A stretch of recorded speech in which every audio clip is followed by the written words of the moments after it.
Ano ba ikikwento ko ngayon? Hindi ko alam ang ikikwento ko ngayon eh. Anyway, masakit ang likod ko ngayon guys, sa totoo lang. Pero wala namang ibang manghilot sa akin kundi ang sarili ko. Di ba kayo rin?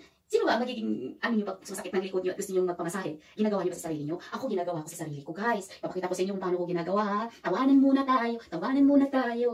Mahirap ang maging seryoso, di ba? Pero tayo lagi seryoso tayo eh. Ngayon, gusto kong hilutin ng likod ko pero wala tayong choice kundi gagawin natin ang ating sarili, di ba? Buti sana kung may asawa tayo, di ba? May asawa tayo dito, manghilot, wala naman eh. Too bad, wala naman talagang manghilot sa atin. Just medyo marimar. But anyway, ganito po ang ginagawa ko pag ako'y sumasakit ng aking likod. Kailangan pong gamitan ko po siya ng, papakita ko sa inyo. Tawanan tayo! Namiss ko kayo guys. Dali, papakita ko pa sa inyo. Kukunin ko lang po yung yung aking Ito, ginagamit ko po ito. Bix po to eh. Bix po to. Alam mo ano ginagawa ko ha? Ganito. Papakita ko po sa inyo. Ilalagay ko po dito. Ito po. Lagi ko po nilalagay ko dito. Dito. Nilalagay ko po dito. So, maglalagay po ako ng ganito. Yung ganyan po. Ipahid ko po doon sa may pader. Ipahid ko po doon sa may pader. Ganito po gawin. Magkatawa kayo sa akin. Di ba? Ganito po. Ginagawa natin ito. Yan. Ganyan ang ginagawa ko guys. Sarap. Sarap na to. Tapos, yan ko muna sa likod ko. Sakit ang loob ko. Grabe. Ano bang gagawin ko sa likod ko? Di ba? Ang hirap ng malayo sa pamilya, no? Kahit gusto mong ilutin ang sarili mo. Ang hirap-hirap. Tapos, di ba, pag minsan, ang kati-kati ng likod natin, gusto man natin, kamutin, di natin maaabot, di ba? Pero ito na lang gagawin ko. Papakita ko na lang po sa inyo kung paano. Dito ko po inalagay. Likod ko. Kinalagay ko po ng, iyan. Tapos, ko po sa likod ko po dito.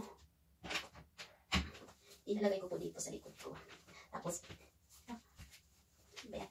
Tapos, patay tayo.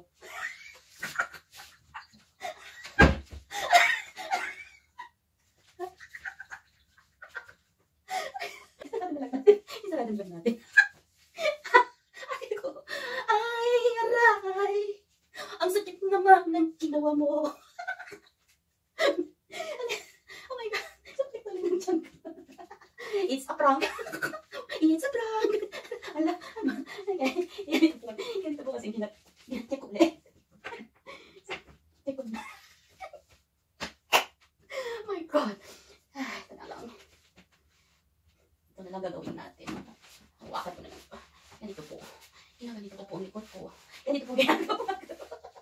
Kantaan na lang natin. Ikos-kos ko, ikos-kos ko, ikos-kos ko sa pader ng likod ko. Walang ibang tutulong kundi sarili ko. Ganyan ang buhay ko, pobre OFW.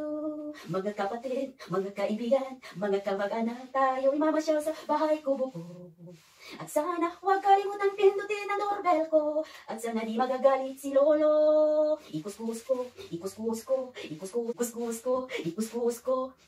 Sa paderang likod ko, walang ibang tutulong kundi sarili ko. Ganyan ang buhay ko, pobre OFW. Mga kapatid, mga kaibigan, mga kamag-anak, pasyal tayo sa bahay ko buko.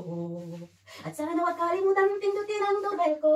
At sana di magagalit si Lolo. Ikus-kus ko, ikus-kus ko, ikus-kus ko sa paderang likod ko. Walang ibang tutulong kundi sarili ko. Ganyan ang buhay ko, pobre OFW. Mga kapatid, mga kaibigan, mga kamag-anak, tayo mamasyal sa bahay ko buko. At huwag sana kalimutan pindutin ang doorbell ko. At sana di magagalit si Lolo. At sana tulungan niyo po ako. Aray ko po, aray, sakit ng likod ko. Ay, natawa na meron. Natalawin pa ako. Diyos me, bari na. Nakakatawa naman yun. Pasensya na po kayo ha. Nagbaliktad tuloy ako eh. Hanggang dito na lang po ang aking video again. Sana hindi po kayo magsasawa na manonood sa akin. At pasensya na po kayo sa aura ko. Kailangan ko nang tanggalin ang aking kayo sa mukha. So magandang gabi sa inyong lahat. Sa sulok man ng mundo, mag-iingat tayong lahat, mga kababayan ko, mga kapatid ko. Nandito palagi si pobreng OFW. Sana hindi po kayo magsasawa sa akin. God bless po to all of us. At be safe po tayong lahat. The good tayo lagi. Maging positive tayong lahat, mga kababayan. Sa saan man sulok tayo ng mundo, maging masaya, maging matapang. Walang ibang magpasaya sa ating sarili. Lalo na tayong mga OFW, kundi lang sa sarili natin. Tawanan ang problema. Diba? Don't forget to subscribe to my vlog channel, Pobreng OFW. Thank you very much and I love you all. I love you and good night. God bless all of us. Thank you.